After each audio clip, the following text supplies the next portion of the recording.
প্রিয় 18তম চাকরি প্রত্যাশী ভাই বোন বন্ধুরা সকলকে শুভেচ্ছা জানিয়ে আজকের ভিডিও শুরু করছি।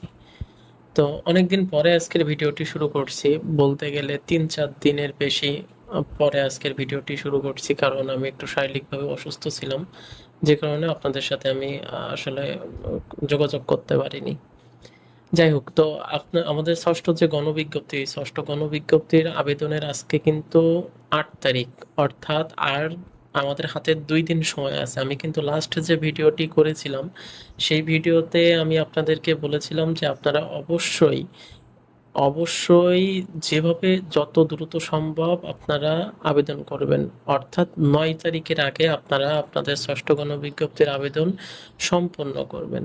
তো আমি জানি না আপনারা কতদূর কি করছেন না করছেন, আপনারা আবেদনটা সম্পূর্ণ করছেন কিনা।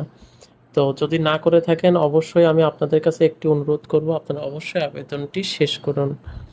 এবং এখানে আমরা আমাদের যে ষষ্ঠ গণবিজ্ঞপ্তির যে আবেদন যে বিষয়গুলো বলা হয়েছে সেই বিষয়ে তো আমি অনেক আগেই আপনাদেরকে বলে দিয়েছি।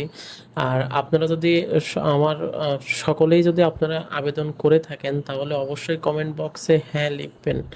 আর যদি আপনারা আবেদন না করে থাকেন তাহলে অবশ্যই কমেন্ট বক্সে না লিখবেন এবং কেন আবেদন করছেন না এখনো সেই বিষয়ে আমাকে অবশ্যই জানাবেন। তাহলে আমি আপনাদেরকে উপকার করতে আমার সুবিধা হবে, আপনাদেরকে তথ্য দিতে বা যে কোনো বিষয়ে জানাতে আমার সুবিধা হবে।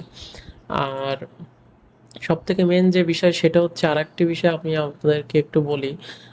সেটা হচ্ছে, আপনারা ষষ্ঠ গণবিজ্ঞপ্তিতে যেই আবেদন যেভাবে আবেদন করুন না কেন, এখন লাস্ট মুহূর্তে একটা কথা আপনাদেরকে বলবো যে সবসময় কিন্তু আবেদনটা অনেক বেশি আপনারা নিজেরা করার চেষ্টা করবেন।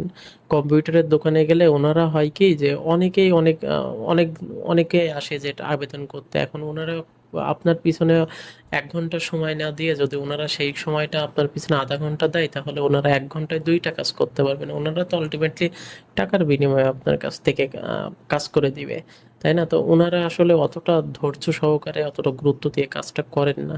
তো সেক্ষেত্রে আমি আপনাদেরকে অনুরোধ করব, আপনারা যত দ্রুত সম্ভব আবেদন করুন এবং আপনারা নিজেরা বসে বসে মোবাইল ধরে ধরে মোবাইল বা আপনাদের যে আপনাদের কম্পিউটার আছে বা ডেস্কটপ আছে, যাই আছে যেটাই থাকুক, আপনারা সেই মাধ্যম সেই ওয়ে সে প্রসেসটা ফলো করে আপনারা আবেদন করুন। নিজের আবেদন নিজে করুন।